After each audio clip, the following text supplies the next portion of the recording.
Discurso de Santiago Abascal en defensa de la libertad de expresión en Bruselas.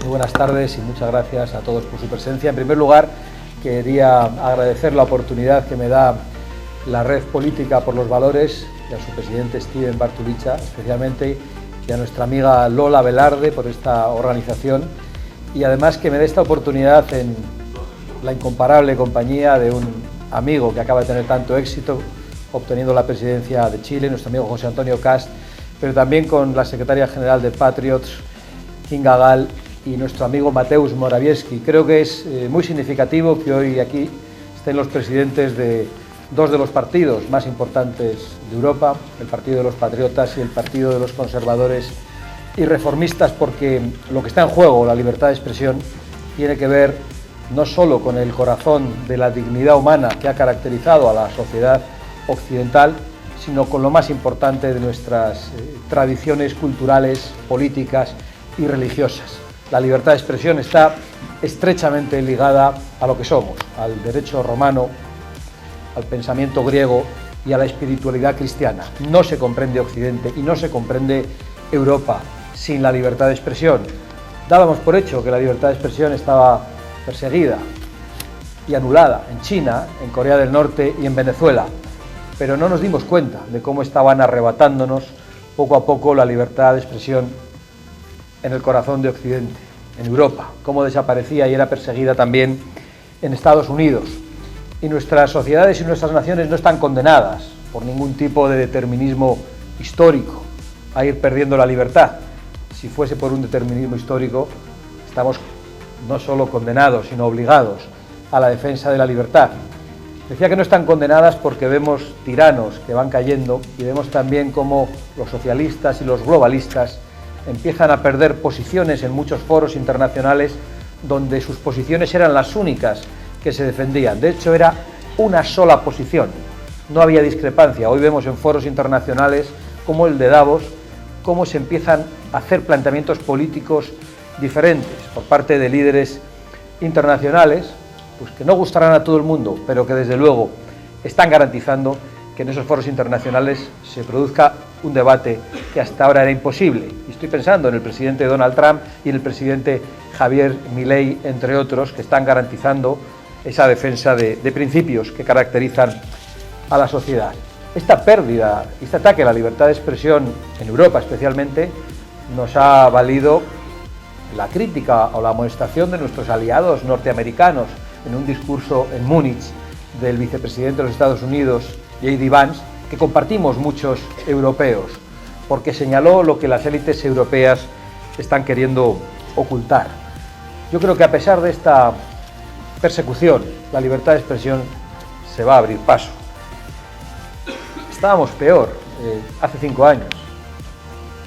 Javier Milei estaba en la oposición con un 1% del voto. Giorgia Meloni también estaba en la oposición con intenciones de voto pequeñas. José Antonio Kast, por aquellos años, también debía tener un 2% de intención de voto. En Estados Unidos gobernaba Biden y se habían encargado de perseguir la libertad de expresión en las redes sociales. Incluso había multimillonarios que obedecían para perseguir a las personas que defendían nuestros valores. Es verdad que había algunos lugares donde estaban mejor. Mateusz Morawiecki era el primer ministro de Polonia, pero bueno, yo creo que reconquistaremos también esas posiciones. Hasta ahora les bastaba la demonización. Cuando uno hablaba de la defensa de las fronteras, inmediatamente le llamaban xenófobo. Cuando uno defendía la familia y se oponía a la imposición de esa ideología liberticida, la ideología de género, directamente le podían llamar homófobo, le podían llamar transfobo o cualquier otro tipo de cosa. Por supuesto, nos han llamado ultras, fascistas, nazis, y nos han puesto etiquetas con las que no nos identificamos y que desde luego no nos definen. Pero yo me quiero acordar de las palabras de un mártir de la libertad, de Charlie Kirk, cuando decía: no nos matan por ser fascistas, sino que nos llaman fascistas para poder matarnos, o al menos para lograr que nos callemos, para cancelarnos. Decía que ya no les basta, porque estamos avanzando, no les basta con la demonización, sino que necesitan la censura. La censura se está imponiendo en muchos lugares porque estamos ante un ataque sistemático a escala global. En España Nuestras posiciones sufren un veto total en los medios de comunicación. En las tertulias políticas nadie defiende la posición del tercer partido político de España, que representa a millones de españoles. Y lo único que vemos es una demonización, una ridiculización o un silenciamiento de nuestras posiciones. En Francia cerraron el canal más importante de la TDT por defender o por dar voz a Marine Le Pen. No se puede decir nada bueno de la oposición en la Francia de Macron, donde es legal quemar coches, pero decir algo bueno de la oposición parece que está prohibido. Y hoy mismo hemos visto cómo quieren sentar en el banquillo al dueño de la red social X, porque ha permitido la libertad de expresión que entonces estaba perseguida. En Polonia, el actual primer ministro Donald Tusk, nada más llegar al poder, asaltó la televisión con la policía. Nada más llegar al poder, y eso pareció bien a todas las élites de Bruselas. Y en el Reino Unido el Parlamento se negó a investigar las violaciones sistemáticas de islamistas a muchas niñas.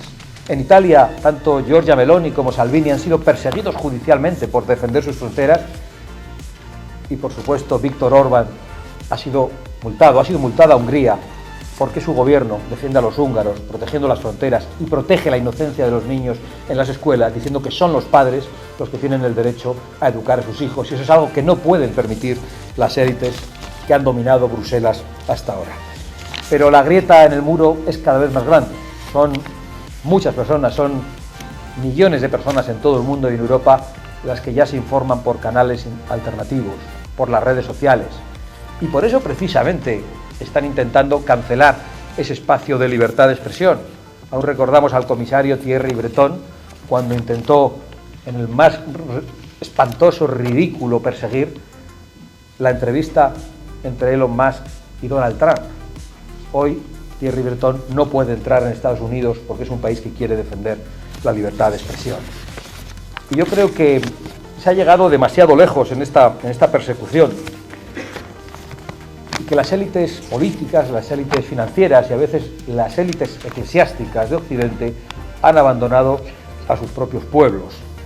Incluso el Papa llegó a afirmar en el año 2026 que en Occidente el espacio para la libertad de expresión se reduce rápidamente. En España acabamos de padecerlo.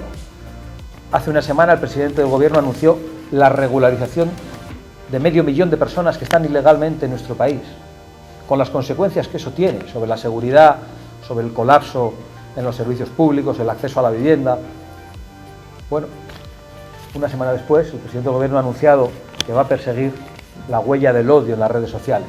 Es decir, no solo quieren condenar a nuestros pueblos a la invasión migratoria, porque esto no es inmigración, ya ha adquirido las dimensiones de una auténtica invasión migratoria, sino que quieren impedir a esos mismos pueblos que ven sus servicios públicos colapsados, su seguridad destrozada en las calles y la vivienda inalcanzable por esa presión migratoria, quieren condenarles al silencio y a la persecución. Pero yo soy muy optimista.